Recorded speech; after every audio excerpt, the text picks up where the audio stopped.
بسم اللہ الرحمن الرحیم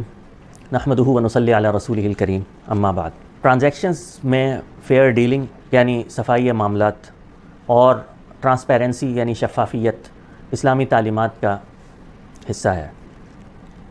معاملات کو مالی دستاویزات میں سچائی اور امانت داری کے ساتھ نقل اور محفوظ کرنا، یہ فیئر ڈیلنگ اور ٹرانسپیرنسی ہی کا مظہر ہے اور اس کی پریکٹیکل اپلیکیشن ہے، اور یہ اسلامی تعلیمات ہی پر عمل ہے۔ اس کے نتیجے میں کسی بھی ادارے کی مالی حقوق، اس کی ذمہ داریاں، اس کی کمائی اور اس کے خرچوں کی مکمل تفصیل اس ادارے کے مالی دستاویزات یعنی فائنینشیل اسٹیٹمنٹس سے استفادہ کرنے والے افراد تک پہنچائی جاتی ہے۔ اسلامی مالیاتی ادارے کے مالیاتی دستاویزات سے استفادہ کرنے والے افراد صرف اس کے مالکان یا ان اداروں کو خریدنے کی خواہش رکھنے والے افراد ہی نہیں ہیں، بلکہ اس ادارے کے account holders, savings account holders اور کرنٹ اکاؤنٹ ہولڈرز، اور اس ادارے کے ملازمین اور اس ادارے کے تمام اسٹیک ہولڈرز ان مالیاتی دستاویزات سے استفادہ کرتے ہیں۔ استفادہ کرنے والے مالیاتی دستاویزات سے فراہم ہونے والی معلومات کی روشنی میں اس بات کا جائزہ لیتے ہیں کہ کیا اسلامی مالیاتی ادارہ اپنے تمام معاملات میں شریعت اسلامیہ کے اصولوں کی موافقت کر رہا ہے یا نہیں۔ نیز اس بات کا بھی جائزہ لیتے ہیں کہ کیا یہ مالیاتی ادارہ اپنے اکنامک ریسورسز کو باقی رکھنے پر اور ان میں ایک ریزنیبل ریٹ کے ساتھ اضافہ کرنے پر قادر ہے یا نہیں۔ مالیاتی دستاویزات، فائنینشیل اسٹیٹمنٹس یہ بھی بتاتے ہیں کہ کیا یہ اسلامک فائنینشیل انسٹیٹیوشن مالی اعتبار سے اس قابل ہے کہ اس میں ملازمت اختیار کی جا سکے۔ یہ بھی جائزہ مالیاتی دستاویزات سے لیا جاتا ہے کہ یہ اسلامی مالیاتی ادارہ اپنے گاہکوں کے ساتھ کیا رویہ رکھتا ہے اور کیا گاہکوں کی مالی ضرورتوں کو بحسن خوبی پورا کرتا ہے یا نہیں کرتا۔ غرض ان مالیاتی دستاویزات سے استفادہ کرنے والے مختلف ضرورتوں کی بنیاد پر ان مالیاتی دستاویزات کو پڑھتے ہیں، لہٰذا یہ بہت ضروری ہے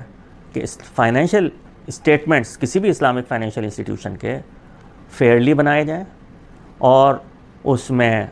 ریلائبلٹی ہو اور اس میں ٹائملینس ہو اور اس میں ریلیونس ہو۔ یہ سب صفات کسی بھی فائنینشیل اسٹیٹمنٹ کی بنیادی صفات میں شامل ہیں، اور یہ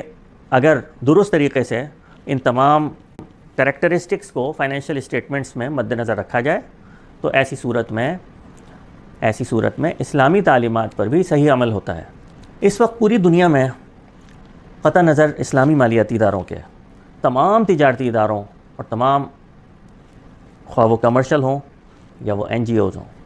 ان کے اکاؤنٹنگ کی ریکارڈنگ کے لیے دو فریم ورکس دنیا بھر میں ایکسیپٹیبل رہے ہیں۔ ایک فریم ورک IFRS کا ہے۔ IFRS کو انٹرنیشنل اکاؤنٹنگ اسٹینڈرڈ بورڈ نے ایشو کیا ہے، اور دوسرا accounting frame work US GAAP کا ہے، یعنی US generally accepted accounting principles, اور US GAAP کو ایشو کیا ہے فائنینشیل اکاؤنٹنگ اسٹینڈرڈ بورڈ نے۔ چونکہ اسلامی مالیاتی اداروں کی ٹرانزیکشنز اپنی کچھ مخصوص اور پیکیولر کریکٹرسٹکس رکھتی ہیں، جس میں وہ فائنینشیل ٹرانزیکشنز مختلف اسٹیپس پہ بیس ہوتی ہیں، اور ہر اسٹیپ کی ریکوائرمنٹ یہ ہوتی ہے کہ اس کی الگ اکاؤنٹنگ کی جائے، اور IFRS اور US GAAP یہ دونوں accounting frame works Islamic financial institutions کی ڈسٹنگوشڈ موڈز آف فائنینسنگز کی اکاؤنٹنگ کو پراپر طریقے سے کیٹر نہیں کر پاتے، اور اس بات پر سب کا اتفاق ہے، کیونکہ اسلامک فائنینشیل اکاؤنٹنگ اپنے موڈز کی طرح بالکل ایک اسپیشل اور کسٹمائز ٹریٹمنٹ چاہتی ہے، اور IFRS اور US GAAP اپنے فریم ورک میں رہتے ہوئے اسلامک فائنینشیل اکاؤنٹنگ کا وہ ٹریٹمنٹ ریکمینڈ کر دیتے ہیں جو ایک کنونشنل اکاؤنٹنگ سسٹم، جو کنونشنل فائنینشیل انسٹیٹیوشن اکاؤنٹنگ کرتا ہے، وہی IFRS ریکمینڈ کر دیتے ہیں اسلامک فائنینشیل سسٹم کے لیے. جو ایکسیپٹیبل نہیں ہوتی اسکالرس کے حلقے میں بھی، جو ایکسیپٹیبل نہیں ہوتی اس ٹرانزیکشن کو پڑھنے والے کے لیے بھی، اس لیے کہ اکاؤنٹنٹ کا کام ٹرانزیکشن کریٹ کرنا نہیں ہے، اکاؤنٹنٹ کا کام آلریڈی کریٹڈ ٹرانزیکشن کو ڈپکٹ کرنا ہے ان فائنینشیل اسٹیٹمنٹس. لہٰذا ریڈر کے لیے بھی اور اس سے اسٹیک ہولڈر کے لیے بھی وہ فریم ورکس اس قابل نہیں ہیں کہ ان کی بیس پر اسلامک فائنینشیل انسٹیٹیوشن کی اکاؤنٹنگ کی جائے. اور اگر ان فریم ورکس کو اختیار کیا جائے گا تو ٹرانسپیرنسی اور فیئر ڈیلنگس کی جو شریعہ پرنسپلز ہیں وہ وائولیٹ ہو جاتے ہیں. چنانچہ اس بات کی ضرورت تھی کہ اسلامک فائنینشیل انسٹیٹیوشن کے لیے اسلامک فائنینشیل انسٹیٹیوشنز کے لیے ایک ایسا اکاؤنٹنگ فریم ورک ہو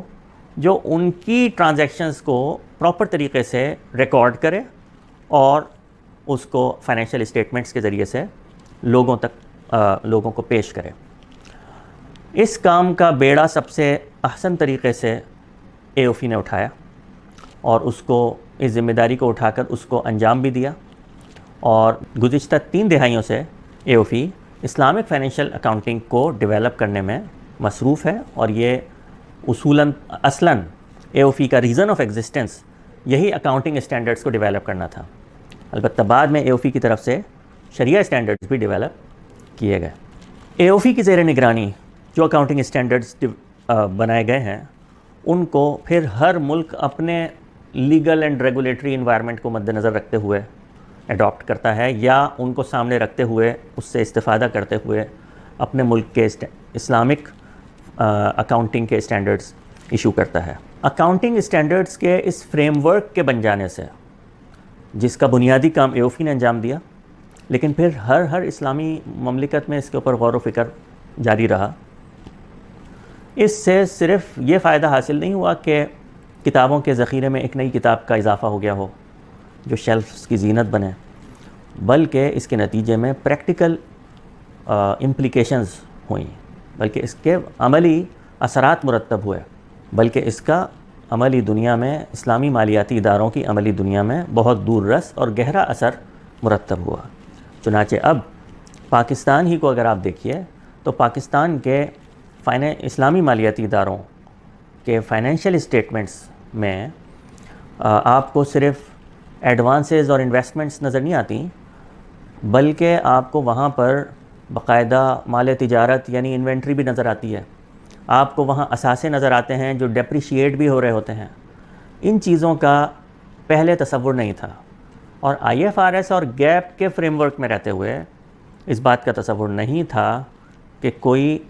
بینک اپنے فائنینشیل اسٹیٹمنٹس میں یا اسٹیٹمنٹ آف فائنینشیل پوزیشن میں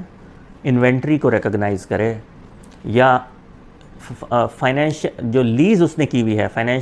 جو اس نے اسلامکلی لیز کر رکھی ہے، اس لیزڈ ایسٹ کو اپنی بکس پر لے کر آئے اور پھر اس لیزڈ ایسٹ کو اپنے پاس ڈیپریشیٹ کرے. اس بات کا تصور پہلے IFRS اور گیپ کے فریم ورک میں رہتے ہوئے ایک بینک کے لیے نہیں تھا. تو ایک بڑا ویلیو ایڈیشن ہے، اور اس کے نتیجے میں سب سے بڑا فرق جو پڑا ہے وہ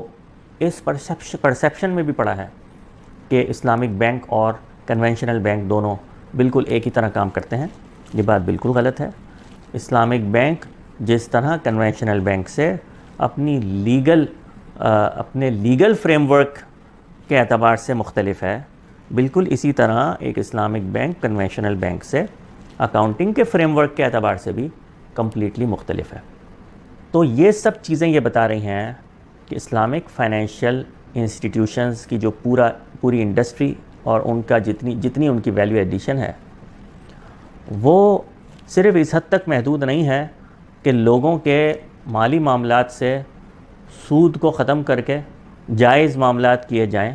اگرچہ یہ اصل reason of existence of Islamic financial institutions ہیں، لیکن اس نیک کام کے کرنے کے نتیجے میں بہت سارے جو اور اچھے کام ہوئے ہیں ان میں ایک یہ کام ہے کہ اکاؤنٹنگ بھی اسلامکلی کی جانے کی ایک نئی سائنس آ گئی ہے جس کا پہلے کوئی تصور نہیں تھا.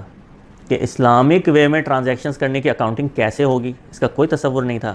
یہ ڈیولپ ہو گئی، اس کے باقاعدہ اسٹینڈرڈز ڈیولپ ہو گئے. اس طرح آئی ٹی کی فیلڈ کے اندر بھی یہی اسلامک فائنینشیل انسٹیٹیوشنز نے ویلیو ایڈ کی ہے. لہٰذا خلاصہ یہ ہوا کہ اکاؤنٹنگ کو شریعت کے مطابق کرنا یہ بالکل ممکن ہے، اور اس کے لیے بہت کام ہو چکا ہے، اور اس کا فریم ورک بھی کمپلیٹلی ڈیولپ ہو چکا ہے. اور it is an on going evolution process جو مسلسل اس میں اکاؤنٹنگ کرنے والے لوگ بھی سیکھ رہے ہیں، اور اس سے استفادہ کرنے والے لوگوں کی ویلیو ایڈیشنز بھی اس میں شامل ہو رہی ہیں. اللہ تعالیٰ سے دعا ہے کہ اللہ تعالیٰ اس فیلڈ کے اندر اور اپنے دوسرے تمام شعبۂ زندگی میں اپنے احکامات کو پورا کرنے والوں کی مدد و نصرت فرمائے. وآخر دعوانا ان الحمد للہ رب العالمین.